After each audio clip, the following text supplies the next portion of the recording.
ایک دفعہ کا ذکر ہے، پرستان میں ایک بہت نیک دل بادشاہ حکومت کرتا تھا۔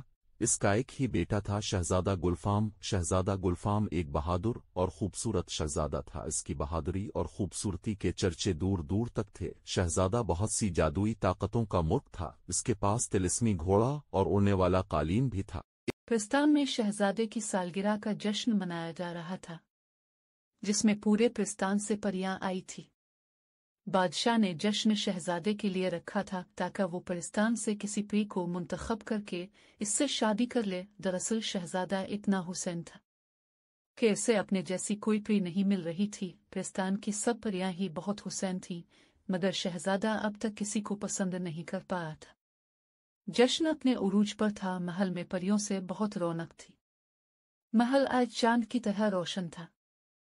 شہزادہ اپنے دوستوں کے ساتھ مصروف تھا۔ شہزادے نے اچانک محسوس کیا کہ کوئی اسے چائپ کر دیکھ رہا ہے۔ شہزادے نے باغین کی جیروہے کو ہٹا کر دیکھا تو اسے کسی کے جانے کی آواز آئی۔ شہزادے نے اس آہٹ کا پیچھا کیا۔ شہزادے نے دیکھا وہ ایک پری تھی جس کے بال زمین تک پھیلے ہوئے تھے۔ اس کے پر چاند کی روشنی میں چمک رہے تھے۔ اس کے پروں کا رنگ گہرا سبز تھا۔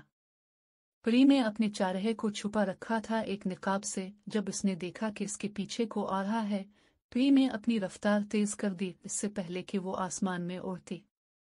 شہزادے نے اس کا ہاتھ پکڑ کر اس کو روک لیا۔ شہزادہ اس سے پوچھنا چاہتا تھا کہ وہ کون۔ گھبراہٹ میں پری کے چہرے سے نقاب ہٹ گیا اور شہزادہ کے سامنے پری کا چہرہ واضح ہو گیا۔ شہزادہ اتنا حسین پری کو دیکھ کر حیرت زدہ تھا۔ شہزادے نے پری کا ہاتھ چھوڑ دیا۔ اس سے پہلے کہ شہزادہ پری سے کچھ پوچھتا وہ غائب ہو گئی۔ شہزادہ پری کے یوں غائب ہونے پر افسردہ ہو گیا۔ اس نے سارا ماجرا اپنے دوستوں کو سنایا۔ کئی روز گزر گئے مگر شہزادے کی اداسی کم نہ ہوئی۔ بادشاہ اور ملکہ شہزادے کی حالت سے پریشان تھے۔ احمد پریزاد شہزادے کا گہرا دوست تھا۔ وہ شہزادے کے پاس آیا اور اس سے کہا کہ وہ پری کو ڈھونڈنے میں شہزادے کی مدد کرے گا، کیونکہ شہزادے کو ایک ہی نظر میں وہ پری پسند آ گئی تھی۔ یہ بات احمد کو پتہ تھی۔ شہزادے کے پاس پری کے ہاتھ ایک خوبصورت کنگن تھا جو جاتے ہوئے پری کے ہاتھ سے گر گیا تھا۔ شہزادے نے کہا کہ اعلان کرا دو جس پری کے ہاتھے میں کنگن آ جائے گا، شہزادہ اس پری سے شادی کے گا۔ پریزاد ہر گھر میں گئے مگر وہ کنگن کسی پری کو نہ آیا۔ اب تو شہزادہ اور بھی اداس ہو گیا۔ شہزادے نے نجومیوں سے حساب لگوایا کہ وہ پری کون تھی، مگر کسی کو بھی پری کے بارے میں معلوم نہ ہو سکا۔ مگر ایک دن ایک دیو جس کا نام کالا دیو تھا شہزادے کے پاس آیا اور کہا، شہزادے جس پری کو اپنے اس رات دیکھا وہ شاہ جنات کی بیٹی ہے۔ اس کا نام سبز پری ہے۔ شاہ جنات اور پرستان میں بہت پرانی دشمن چلی آ رہی تھی۔ شہزادے نے جب یہ سنا تو اس نے ماں اور باپ کے آگے ضد کی وہ شاہ جنات سے شہزادے کی شادی کے لیے بات کرے۔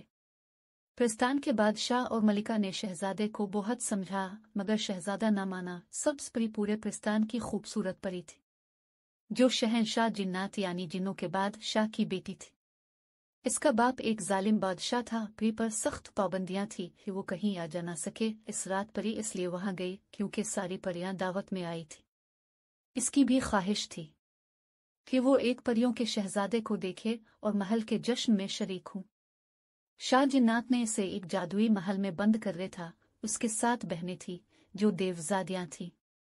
وہ شہزادی کی خوبے صورتی سے جلتی تھی۔ کالا دیو شہزادہ کا ہمدرد رہے۔ اس نے شہزادی کی مدد کی اور اسے پرستان کے ملک جشن میں پہنچایا، پھر بادشاہ کے محل میں بھی سارے سچائی بتائی۔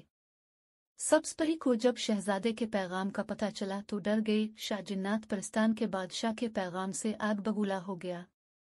اس نے پورے پرستان پر ایک جادو کروا دیا۔ شہزادے ساری پریاں، بادشاہ اور ملکہ پتھر کے بن گئے۔ شہزادہ اس وقت محل میں موجود نہ تھا جب جنوں کے لشکر نے حملہ کیا۔ شہزادہ اس وقت شکار کے لیے گیا ہوا تھا۔ جب شہزادے کو پتہ چلا تو اس نے اپنا طلسمی گھوڑا نکالا اور جادوئی تلوار لی۔ شہزادے جنوں کے ملک پہنچا اور جنوں کے لشکر سے جنگ کی۔ شہزادہ 3 دن تک مسلسل لڑتا رہا، آخر کار جنوں کے سارے لشکر کو تباہ کر دیا۔ شہزادہ اس کے بعد شاہ جنات کے محل پہنچا اور شاہ جنات کو اپنے قبضہ میں کر لیا۔ شہزادے نے شاہ جنات سے سبز پری کے بارے میں پوچھا۔ سبز پری کو قید سے باہر نکالا گیا۔ شاہ جنات نے پرستان سے اپنے جادو کو توڑ دیا اور شہزادے سے معافی مانگ لی۔ شاہ جنات شہزادہ گلفام اور سبز پری کی شادی کے لیے تیار ہو گیا۔ شہزادہ گلفام کو آخر کار سبز پری